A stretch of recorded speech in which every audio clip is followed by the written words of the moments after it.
അഭിനന്ദ പിതാവിൻ്റെയും ബഹുമാനപ്പെട്ട വികാരിയച്ഛൻ്റെയും നിങ്ങളെല്ലാവരുടെയും മറ്റെല്ലാ ജനപ്രതിനിധികളും എല്ലാവരുടെയും അനുമതിയോടുകൂടി അനുഗ്രഹാസ്യത്തോടുകൂടി ഈ മേള വലിയ ഒരു വിജയമായി തീരട്ടെ. കർഷക സഹോദരങ്ങൾക്ക് ഏറ്റവും വലിയ പ്രചോദനമായി തീരട്ടെ എന്ന് ആശംസിക്കുകയും പ്രാർത്ഥിക്കുകയും ചെയ്തുകൊണ്ട് ഈ സ്റ്റോളിൻ്റെ ഔപചാരികമായിട്ടുള്ള ഉദ്ഘാടന കർമ്മം വിനയപൂർവ്വം നിർവഹിച്ചതായി അറിയിക്കുന്നു.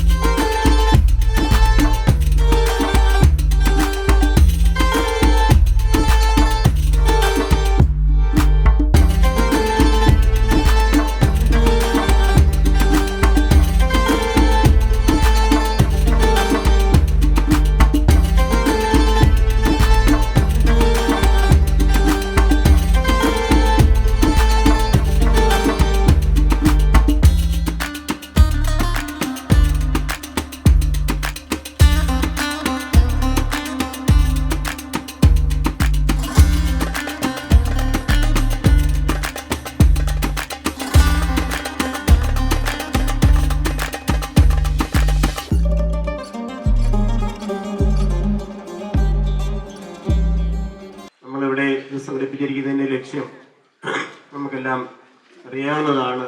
നമ്മുടെ ഒരു കാർഷിക മേഖലയാണ് ഇപ്പോൾ കാർഷിക വൃത്തിയിൽ നിന്നും ആളുകളിൽ നിന്ന് മാറിക്കൊണ്ടിരിക്കുന്ന ഒരു സാഹചര്യത്തിൽ അത് വരാതെ പ്രോത്സാഹിപ്പിക്കുന്നതിന്, അതുപോലെ നമ്മൾ ഈ കാർഷിക കൂട്ടായ്മ ഒരുമിച്ച് പ്രവർത്തിക്കുന്നതിന് ഒരു മാസമായിട്ട് നമ്മൾ കുറേ അധികം ആളുകൾ സംഘടിച്ച് ഒരു കൂട്ടായ്മയുടെ ഇതിനു വേണ്ടി പ്രവർത്തിക്കുകയായിരുന്നു. അതിനെല്ലാം ഒരു അവസരമാണിത്.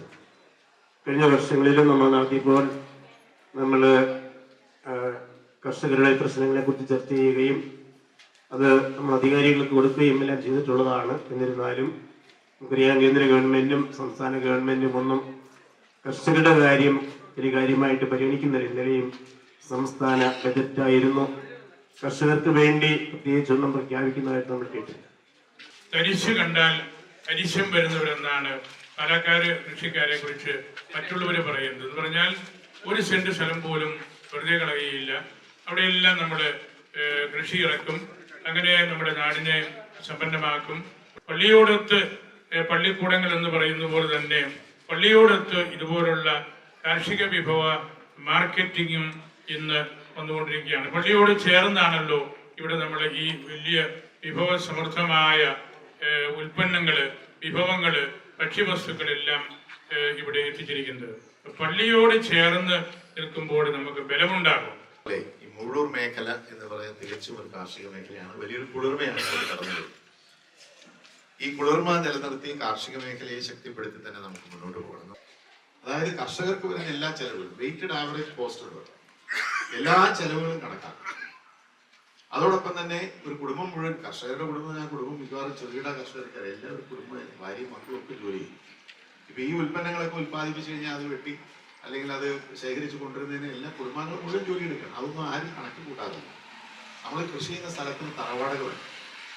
അതുപോലെയുള്ള എല്ലാ ചെലവ്, വിത്ത്, വളം, കീടനാശിനി തുടങ്ങിയ എല്ലാ ചെലവുകളും, അങ്ങനെ എല്ലാ ചെലവുകളും കൂട്ടി അതിനാണ് വെയ്റ്റഡ് ആവറേജ് കോസ്റ്റ് കൂട്ടി അതിന്റെ 50% കൂടി ചെറ്റിയുള്ള ഒരു തുക മിനിമം സപ്പോർട്ട് പ്രൈസ് ആയിട്ട് പ്രഖ്യാപിക്കും.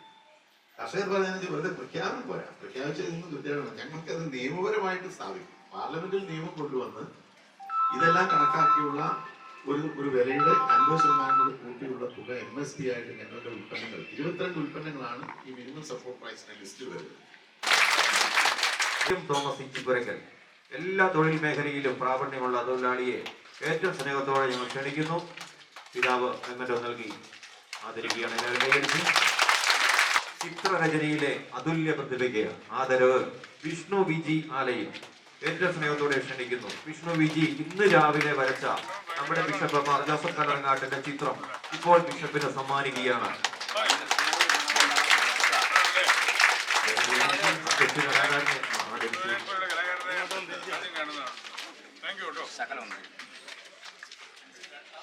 നൽകി വിഷ്ണു വിജിയെ ആവശ്യപ്പെടുന്നു. സ്കൂൾ കലോത്സവത്തിലെ 2025 എ ഗ്രേഡ് ലഭിച്ച ഐവ വരാച്ചേരി ഏറ്റവും സ്നേഹത്തോടെ ക്ഷണിക്കും. ആളില്ലെങ്കിൽ പേരക്ഷ വന്നാലും മതി. സഹോദരങ്ങള് ആദ്യം ആൻഡ്രൂ ആൻഡോയും ഹാരി ആൻഡോയും രണ്ടുപേരെയും ക്ഷണിക്കുന്നു. ഒരു അവതരിപ്പിക്കുന്ന 2 സിയക്കാരാണ്. മക്കളുടെയും പുത്രിയാണ്. ഇപ്പോൾ ലാൻഡ്സ്കേപ്പ് ആൻഡ് ഗാർഡനിങ് ചെയ്തു കൊടുക്കുന്ന സംരംഭകനാണ്. ട്രംപ് ഫാക്ടറി, റബ്ബർ വ്യാപാരം, പെട്രോളിയം തുടങ്ങിയ എഞ്ചിനീയറിംഗ് IT മേഖലയിൽ ഉള്ള പ്രഗത്ഭനാണ്. 6ാമത് മൂഴൂർ കാർഷിക മേള ഫെബ്രുവരി മാസം 8, 9 തീയതികളിൽ പള്ളിയുടെ പാരിഷ് ഹാളിലും മൈതാനിയിലുമായിട്ട് നടന്നു. മൂഴൂർ കാർഷിക മേളയുടെ ഉദ്ദേശം കാർഷിക മേഖലയായ മൂഴൂരിൽ കൃഷിയെ പ്രോത്സാഹിപ്പിക്കുക എന്നുള്ളതാണ്. പ്രത്യേകിച്ചും യുവതലമുറയെ കാർഷിക സംസ്കാരത്തിലേക്ക് കൊണ്ടുവരിക എന്നുള്ളതാണ് അതിൻ്റെ ഒരു ലക്ഷ്യം. രണ്ടാമതായിട്ട് ഇവിടെയുള്ള കർഷകരും അല്ലാത്തവരുമായ ആളുകളെ ഒരു കൂട്ടായ്മയിലേക്ക് കൊണ്ടുവന്ന് ഒരു സ്നേഹത്തിൻ്റെ അന്തരീക്ഷത്തിൽ ഒരുമിച്ച് പ്രവർത്തിക്കാനായിട്ടുള്ള ഒരു അവസരം അവർക്ക് കൊടുക്കുക എന്നുള്ളതാണ്. അതുകൊണ്ടാണ് ഇടവകയിലുള്ള കർഷകദളം, കർഷകമിത്രം, സ്നേഹതീരം ആർട്സ് ക്ലബ്ബ് എന്നിവ ചേർന്നാണ് ഈ വർഷത്തെ കൃഷിമേള സംഘടിപ്പിച്ചത്. പല സോഷ്യൽ വെൽഫെയർ സൊസൈറ്റിയുടെ നേതൃത്വം അതിനുണ്ടായിരുന്നു. ഇന്നത്തെ കാലത്ത് പ്രത്യേകിച്ചും ചെറുപ്പക്കാർ ഇവിടെ നിന്നും ജോലി തേടി വിദേശത്തേക്ക് പോകുന്ന ഒരു സാഹചര്യത്തിൽ അവർ നാട്ടിൽ നിന്ന് കൃഷി ചെയ്ത് പിന്നെ ആദായം അവർക്ക് ലഭിച്ച് അതിലൂടെ അവരുടെ ജീവിതത്തെ കരിപ്പിടിപ്പിക്കാൻ അവർക്ക് സാധിക്കുക എന്നുള്ള ഒരു ലക്ഷ്യം ഈ കാർഷിക മേളയ്ക്കുണ്ട്. അവർക്കുള്ളൊരു പ്രോത്സാഹനമാണ് ഇത്. ഈ വർഷത്തെ കാർഷിക മേളയിൽ വിവിധ തരം ഉൽപ്പന്നങ്ങൾ, വിഭവങ്ങൾ നമ്മൾ പ്രദർശിപ്പിച്ചു. അനേകം സ്റ്റോളുകളുണ്ടായിരുന്നു. ചൂണ്ടച്ചേരി സെൻറ്റ് ജോസഫ്സ് എഞ്ചിനീയറിംഗ് കോളേജിൻ്റെ ഒരു സ്റ്റോള്, കാഞ്ഞിരപ്പള്ളി അമൽജ്യോതി എഞ്ചിനീയറിംഗ് കോളേജിൻ്റെ ഒരു സ്റ്റോള്, അതുപോലെ മുഴൂർ സെൻറ്റ് മേരീസ് LP സ്കൂളിൻ്റെ നേതൃത്വത്തിലുള്ള പുരാവസ്തുക്കളുടെയും മുൻകാല കാർഷിക ഉപകരണങ്ങളുടെയും ഒരു വലിയ പ്രദർശനം ജനശ്രദ്ധ ആകർഷിച്ചിരുന്നു. അതുപോലെ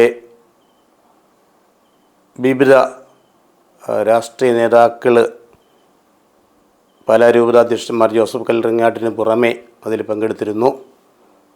പിന്നെ പിതാവിൻ്റെ സാന്നിധ്യത്തിൽ അധ്യക്ഷതയിൽ കൂടിയ യോഗത്തിൽ ചീഫ് വിപ്പ് N. ജയരാജാണ് അത് ഉദ്ഘാടനം ചെയ്തത്.